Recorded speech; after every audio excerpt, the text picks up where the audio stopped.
고린도전서 7장. 이제 나는 여러분이 내게 편지하면서 던진 질문에 답하려고 합니다. 첫째, 성관계를 갖는 것이 바람직한 일일까요? 물론입니다.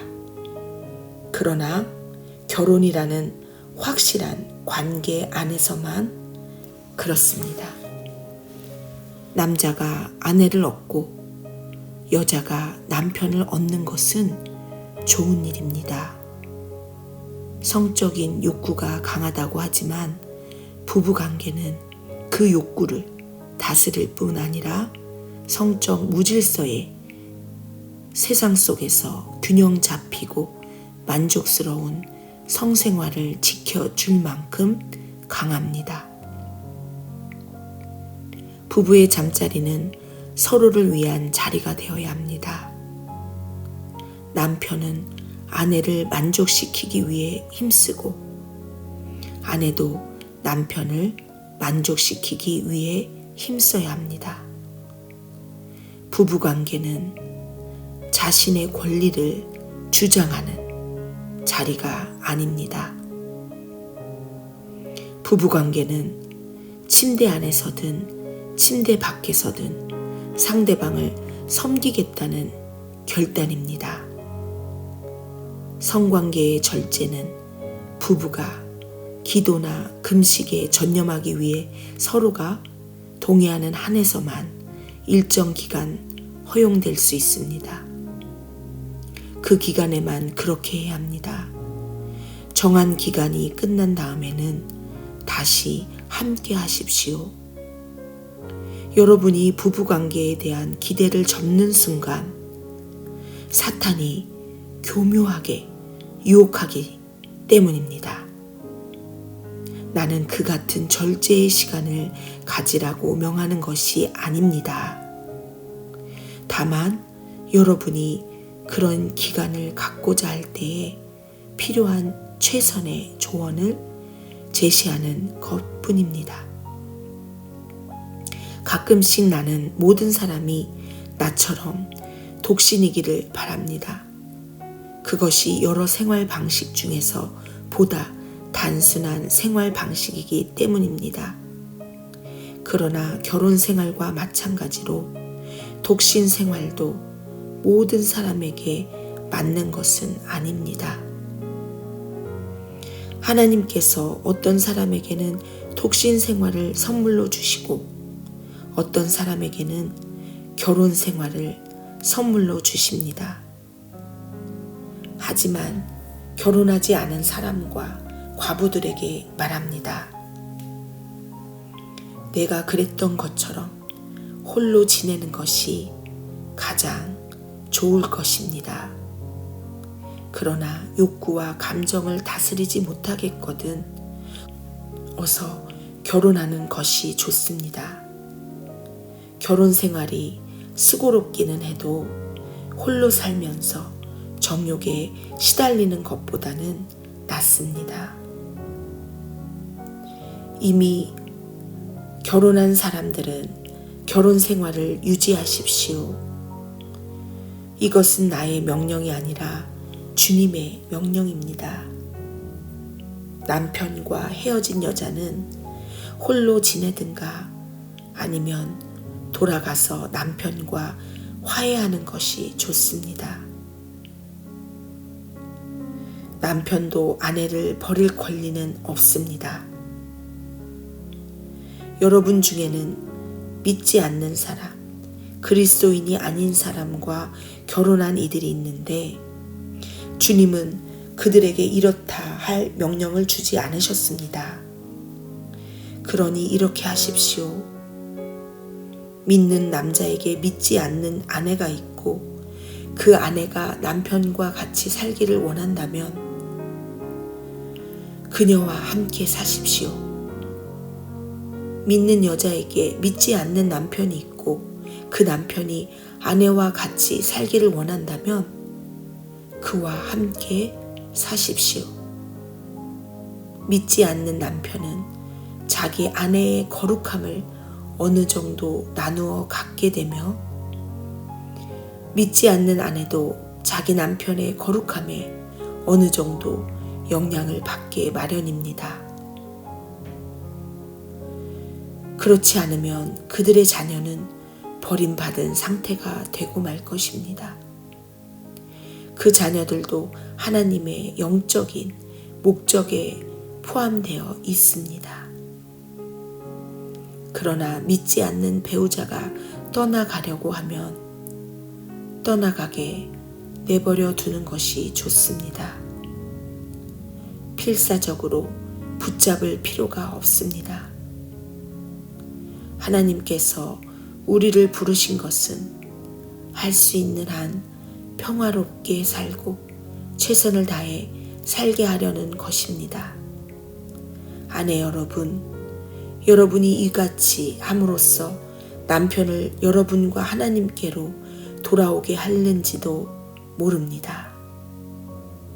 남편 여러분, 여러분이 이렇게 함으로써 아내를 여러분과 하나님께로 돌아오게 하는지도 모릅니다.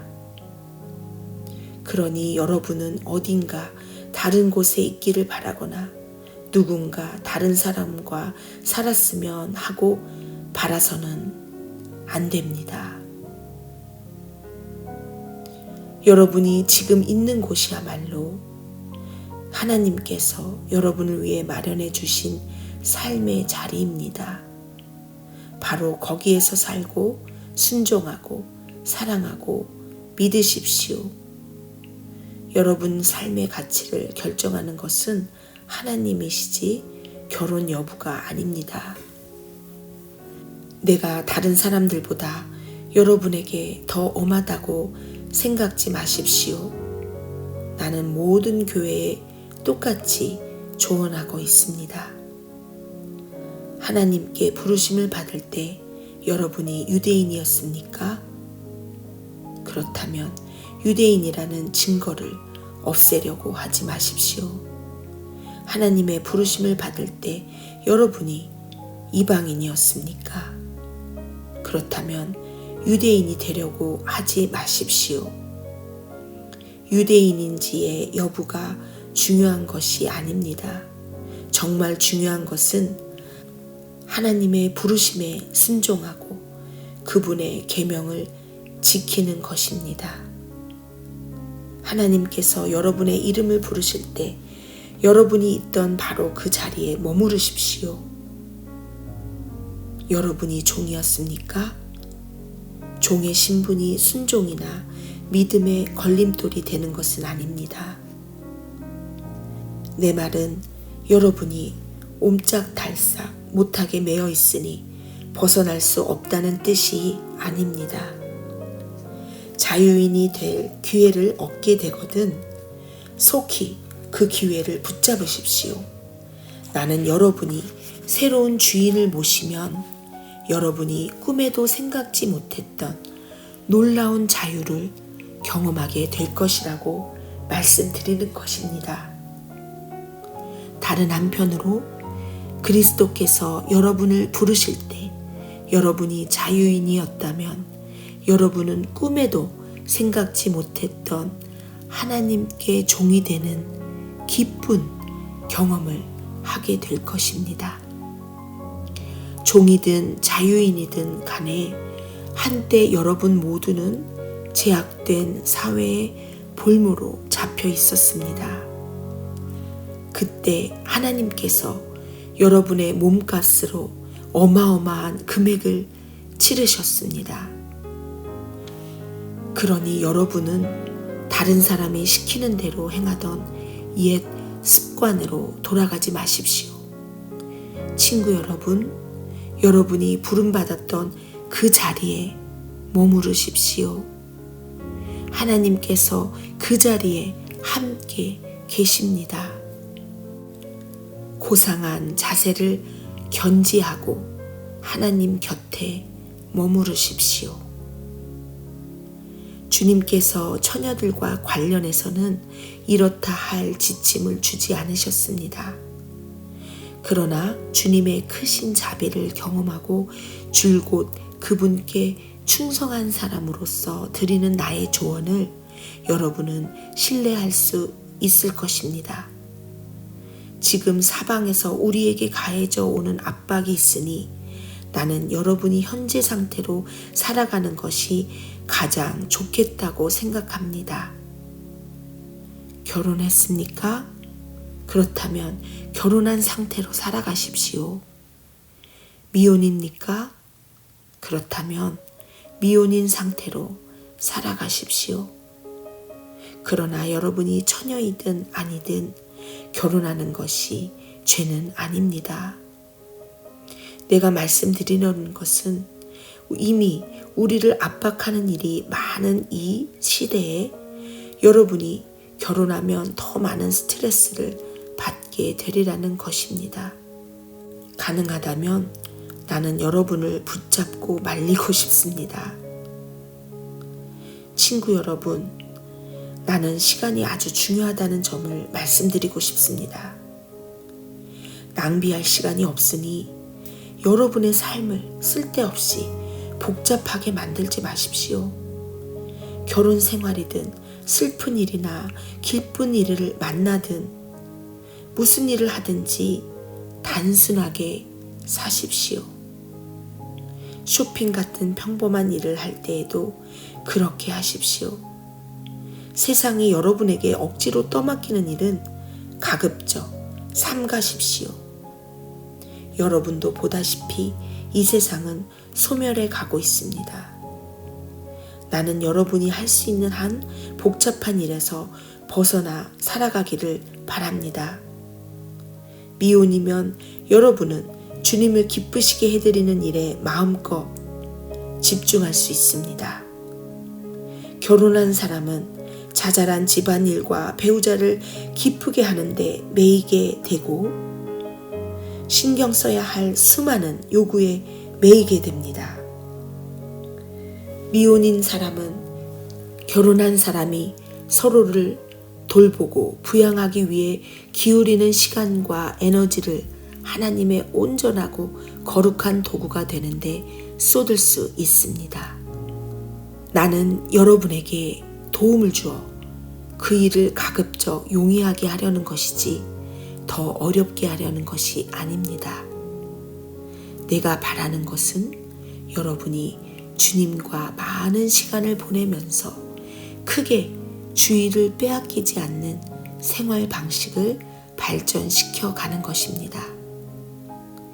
어떤 남자가 여자친구에게 성실을 다하면서도 독신으로 하나님을 섬기겠다고 결심하여 결혼할 마음이 없다가 마음이 변해서 그녀와 결혼하기로 결심했다면 어서 결혼하는 것이 좋습니다.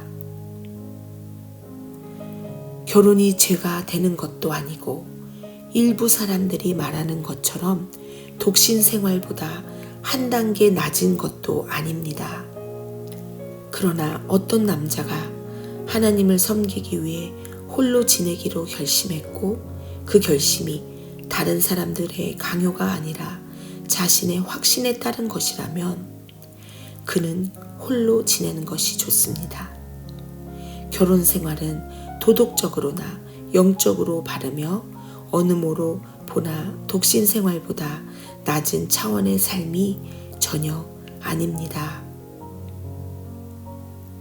그러나 앞에서 말씀드린 대로 나는 우리가 살고 있는 이 시대의 특성 때문에 목회적인 이유로 독신 생활을 장려하는 것입니다. 아내는 남편이 살아있는 동안 남편과 함께 지내야 합니다. 그러나 남편이 죽으면 자기가 원하는 사람과 결혼할 자유가 있습니다. 물론 그녀는 믿는 사람과 결혼하여 주님의 축복을 받고 싶어 할 것입니다. 지금쯤 여러분은 내 생각을 아시겠지만 나는 그녀가 독신으로 지내는 편이 더 좋을 것이라고 생각합니다. 주님도 그렇게 생각하실 것입니다.